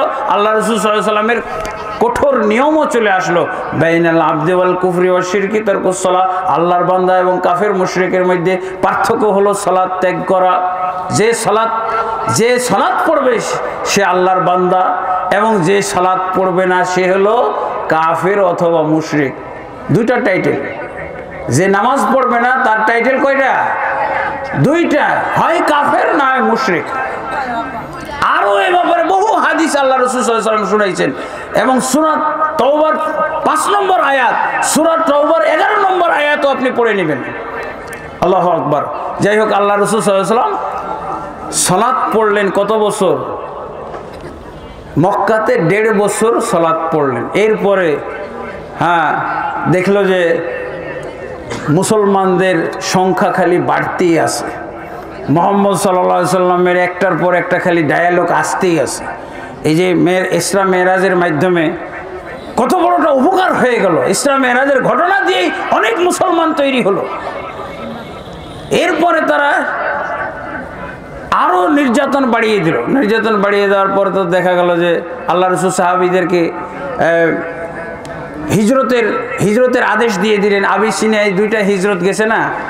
এরপর রাসূলুল্লাহ দেখছে যে হিজরত করতে করতে সব মুসলমান মক্কা ছাড়া, মুসলমানেরা হিজরত করতে করতে মক্কা খালি হয়ে গেছে। এখন বলা যায় যে মক্কাতে আর বেশি লোক নাই, শুধু হাতে গোনা কয়েকজন লোক এসে গেছে।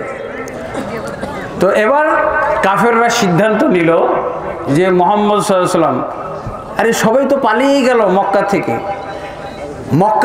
মক্কা যে খালি করে দিল কেন? হিজরত ফরজ হয়ে যাওয়ার কারণে আল্লাহ রাসূল সাল্লাল্লাহু আলাইহি ওয়াসাল্লাম, আল্লাহ ফরজ করে দিয়েছেন, রাসূলুল্লাহ সাল্লাল্লাহু আলাইহি ওয়াসাল্লাম হিজরতের কড়া অর্ডার দিয়ে দিয়েছেন, সব হিজরত করো, মক্কা থেকে পালাও।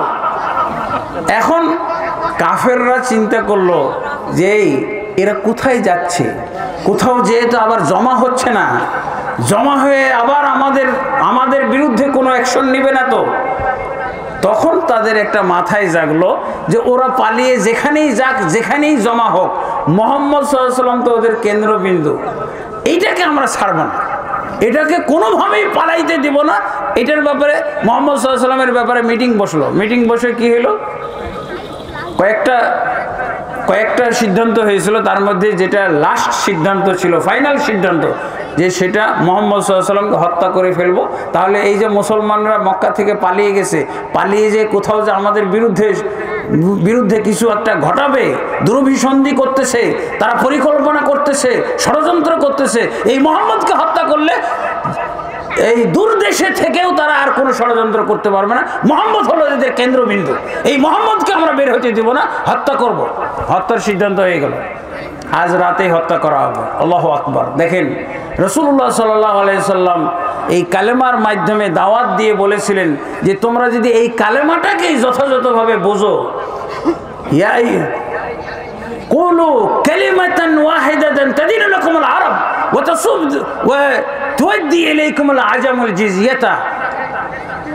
জামে তিরমিজি এবং মুসনাদ আহমদের মধ্যে হাদিস, আল্লাহ রাসূল সাল্লাল্লাহু আলাইহি ওয়াসাল্লাম তাদেরকে লাস্ট ফিনিশিং বলেছিলেন, হে মক্কাবাসী, তোমাদেরকে আমি কালেমার দাওয়াত দিলাম, জান্নাতের আমি নিশ্চয়তা দিলাম, ইহকাল এবং পরকালে সফল কাম হওয়ার তোমাদেরকে আমি নিশ্চয়তা দিলাম, তোমরা শুনলে না। এবার শোনো আসল কথা, এই কালেমা যদি তোমরা যথাযথভাবে পালন করো তাহলে গোটা আরব জাতি তোমাদের প্রধানত হয়ে যাবে, গোটা আরব জাতির নেতৃত্ব তোমরা দিবে, গোটা আরব জাতি তোমাদের বশ্যতা স্বীকার করবে, আর গোটা অনারব জাতি তোমাদের কাছে পরাজিত হয়ে তোমাদের কাছে ট্যাক্স দিয়ে বসবাস করবে। আর বাকি থাকলো কি? তাহলে কালেমার মাধ্যমে এই কথাটা তাদেরকে বলে দিয়েছিলেন। লাস্টে বলেছে, এটা এই বইয়ের মধ্যে পাবেন। কুলু কালিমাতান ওয়াহিদাতান তাদিনু লাকুমুল আরব ওয়া তাসুদু বিহাল আজাম। আল্লাহ রসুল বলেছিলেন এই একটি কালেমা যদি যথাযথভাবে তোমরা বুঝে পালন করো, বাস্তবায়ন করো, তাহলে গোটা আরব জাতি তোমরা জয় করে ফেলবে, গোটা আরবরা তোমাদের বশ্যতা স্বীকার করবে, তোমরা তাদের নেতৃত্ব এবং কর্তৃত্বের ভার পেয়ে যাবে, এবং গোটা অনারবরা তোমাদেরকে জিজিয়া ট্যাক্স দিয়ে এই জমিনে, এই দুনিয়াতে বসবাস করবে, তোমাদের কাছে সবাই অসহায় হবে। এইটা কথা আল্লাহ রসুল বলে আসছিলেন। আল্লাহ রসুল সাল্লাল্লাহু আলাইহি ওয়াসাল্লামের ক্ষেত্রে আল্লাহ এটা অক্ষরে অক্ষরে বাস্তবায়ন করে দেখাইছে।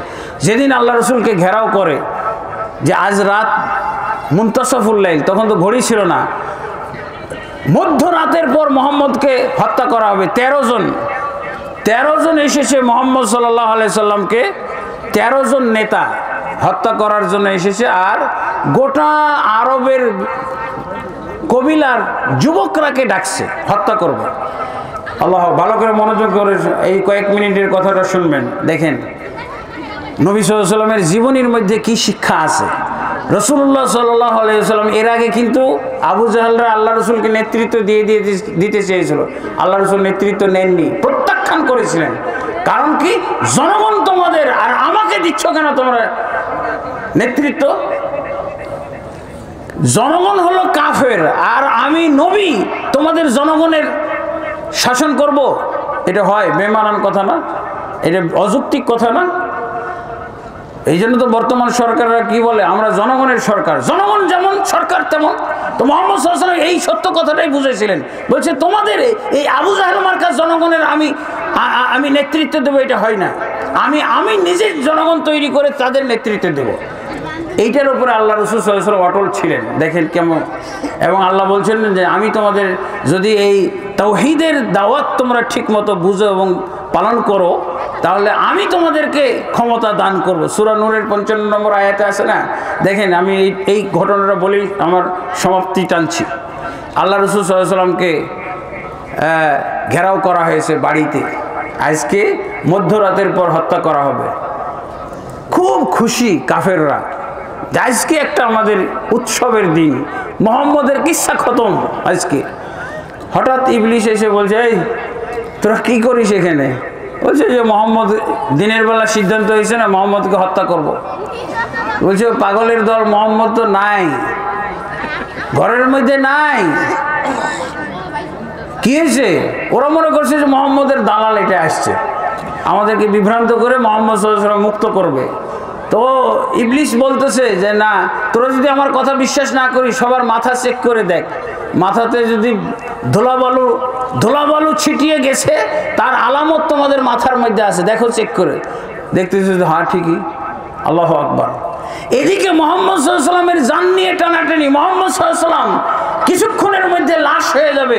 মুহাম্মদ সাল্লাল্লাহু আলাইহি ওয়াসাল্লাম নিজেও আতঙ্কিত, কারণ মুহাম্মদ সাল্লাল্লাহু আলাইহি ওয়াসাল্লামকে আল্লাহ হেফাজত করবেন, মানুষ থেকে হেফাজত করবেন। এই আয়াত নাজিল হয়েছিল মদিনায়, মক্কাতে নাজিল হয় নাই।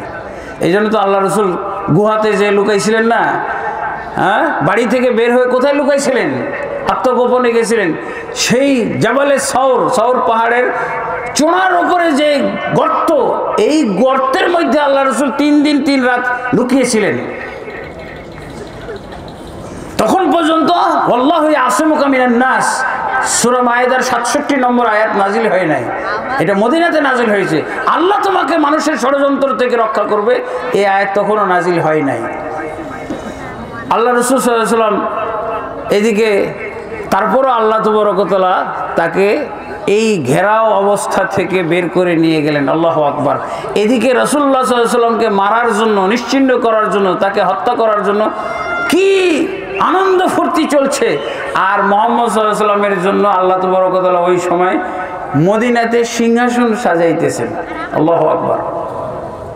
যখন মুহাম্মদ সাল্লাল্লাহু আলাইহি ওয়াসাল্লামকে ঘেরাও করেছে এবং আনন্দ ফুর্তি করতেছে, কিছুক্ষণের মুহাম্মদ সাল্লাল্লাহু আলাইহি ওয়াসাল্লামকে ছিন্ন ভিন্ন করে ফেলবে, তাকে মৃত্যু দণ্ড দিয়ে হত্যা করে হয়তো লাশকে টুকরা টুকরা করে ফেলবে।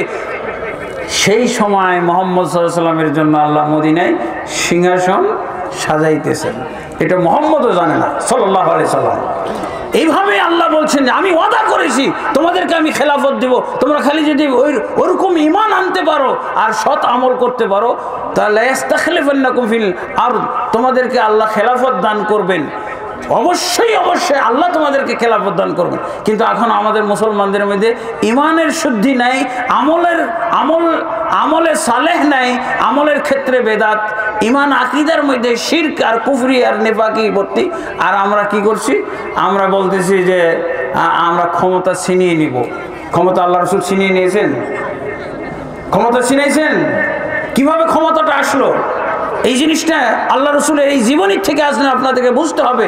বর্তমান যুগে যেভাবে চলতেছে ধোঁকাবাজি, ক্ষমতা নেওয়ার আর ক্ষমতা দেওয়ার ক্ষেত্রে যে ধোঁকাবাজিটা চলছে, যে প্রতারণার খেলা চলতেছে, এই আব্রাহাম লিঙ্কনের যে গণতন্ত্রের যে আমাদেরকে দেখাইতেছে, এটা কি রসুলের এই জীবনের সাথে মিলছে? রাসূলুল্লাহ সাল্লাল্লাহু আলাইহি ওয়াসাল্লাম ক্ষমতা প্রত্যাখ্যান করলেন। ক্ষমতা আল্লাহ দিবেন, ক্ষমতা আল্লাহ দিচ্ছে না। যখন আল্লাহ রাসূল সাল্লাল্লাহু আলাইহি ওয়াসাল্লামকে মারার জন্য, হত্যা করার জন্য সবাই যখন ঘেরাও করে রেখেছে, আর ওই সময় মদিনাতে আল্লাহ রাসূল সাল্লাল্লাহু আলাইহি ওয়াসাল্লামের জন্য সিংহাসন সাজাইতেছেন, মুহাম্মদ গুণাক্ষরও টের পাননি, জানেননি। ঠিক যখন মদিনায় গিয়ে ঢুকলেন, যাই দেখতেছে যে আল্লাহ রাসূল সাল্লাল্লাহু আলাইহি ওয়াসাল্লামের জন্য সব পাগলপাড়ারা বের হয়ে এসেছে, মদিনা থেকে বের হয়ে এসেছে, রাসূলের ইন্তজার করতেছে, অপেক্ষা করতেছে, রাসূলকে স্বাগতম জানাচ্ছে। সেদিন মুনাফিকরাও বঞ্চিত হয়ে গেছে। মুনাফিকের লিডার আব্দুল্লাহ বিন উবাই বিন সুলুল, হাই হাই আমার অনুসারীরা এখন মুহাম্মদের জন্য সে অপেক্ষমান। হাই হাই ইহুদিরা বলছিল আমরা তো মদিনার লিডার হব, মদিনা শাসন করব, আমাদের তো গুড়ে বালি পড়লো, মুহাম্মদের দেখি সব অনুসারী, এমন আমরা কি করব? আল্লাহ মুহাম্মদ সাল্লাল্লাহু আলাইহি ওয়াসাল্লাম যেদিন মদিনায় ঢুকলেন, সেদিনই মুনাফিকরা পরাজিত হইল। সেদিনই ইহুদিদের তিনটা দল, বানু নাজির, বানু কাইনুকা এবং বানু কুরাইজা, তারাও সেদিন পরাজিত হইল। মুহাম্মদ সাল্লাল্লাহু আলাইহি ওয়াসাল্লাম ঢোকার যে পরিবেশটা তারা দেখলো, মুহাম্মদ সাল্লাল্লাহু আলাইহি ওয়াসাল্লাম মদিনায় ঢুকতেছেন, কত মানুষ তাকে স্বাগতম জানাচ্ছে, কত মানুষ তারা আনন্দ প্রকাশ করতেছে, কত মানুষ মুহাম্মদ সাল্লাল্লাহু আলাইহি ওয়াসাল্লামের অনুসারী আগে থেকে হয়ে আছে। মুহাম্মদ সাল্লাল্লাহু আলাইহি ওয়াসাল্লাম, কারণ মুহাম্মদ সাল্লাল্লাহু আলাইহি ওয়াসাল্লাম দায়ী পাঠাইছিলেন না মুসআব বিন উমাইরকে, তারপরে 12 জন আকাবাল উলা, 12 জনের মুমিন কাফেলা, এরপরে আকাবা বাইয়াতুল আকাবা সানিয়ার 73 জন পুরুষ, 2 জন মহিলা, এরা যে দাওয়াতি কাজ করেছে, এই দাওয়াতি কাজের সুফল হলো এই যে দলে দলে মুসলমানরা মদিনার কিনারে জমায়েত হয়ে মুহাম্মদ সাল্লাল্লাহু আলাইহি ওয়াসাল্লামকে স্বাগত জানিয়ে মদিনায় বরণ করে নিলেন। একদিনে মুনাফিকরা পরাজিত, একদিনে বানু কাইনুকা পরাজিত, একদিনে বানু কুরাইজা পরাজিত, একদিনে বানু নাজির পরাজিত। আল্লাহ রাসূল সাল্লাল্লাহু আলাইহি ওয়াসাল্লাম শত্রুবিহীন অবস্থায় মক্কাতে বিনা প্রতিদ্বন্দ্বিতায়, বিনা ভোটাভুটিতে, বিনা প্রতিদ্বন্দ্বিতায় রাসূলুল্লাহ সাল্লাল্লাহু আলাইহি ওয়াসাল্লাম মদিনার সিংহাসনে গিয়ে বসলেন আর কোরআনের বিধান কার্যকর করা শুরু করলেন। ইহুদিদের থেকে অপরাধী ধরে নিয়ে এসে মসজিদে নববীতে মৃত্যুদণ্ড দেওয়া শুরু করলেন। আল্লাহু আকবার। কেউ ঠেকানোর ছিল না। আল্লাহ রাসূল সাল্লাল্লাহু আলাইহি ওয়াসাল্লামের জীবনী থেকে এই শিক্ষাগুলো আমাদের গ্রহণ করার মতো আছে। তাহলে আমাদের এই জীবনী আলোচনা করে এই মিলাদ খাওয়ার জন্য, জিলাপি খাওয়ার জন্য নবীর জীবনী, নবীর সিরা আলোচনা করা, এটা হলো অনর্থক। মুসলমানদেরকে আরও পিছন দিকে ফিরিয়ে দেওয়ার সব আয়োজন। আল্লাহ তাবারক ওয়া তাআলা আমাদেরকে সত্যিকার নবী সাল্লাল্লাহু আলাইহি ওয়াসাল্লামের জীবনী জানার, বুঝার এবং এই জীবনীর আলোকে উজ্জীবিত হওয়ার আমাদেরকে তৌফিক দান করুন। আল্লাহুম্মা আমিন। আস্তাগফিরুল্লাহ লি ওয়া লাকুম ওয়া লিসাইরিল মুসলিমিন ফাস্তাগফিরু ইন্নাহুল গফুরুর রহিম। আমি আমার এখানেই বক্তব্য শেষ করছি। সুবহানাকাল্লাহুম্মা ওয়া বিহামদিকা আশহাদু আল্লা ইলাহা ইল্লা আনতা আস্তাগফিরুকা ওয়া আতুবু ইলাইক। আসসালামু আলাইকুম ওয়া রাহমাতুল্লাহি ওয়া বারাকাতুহু।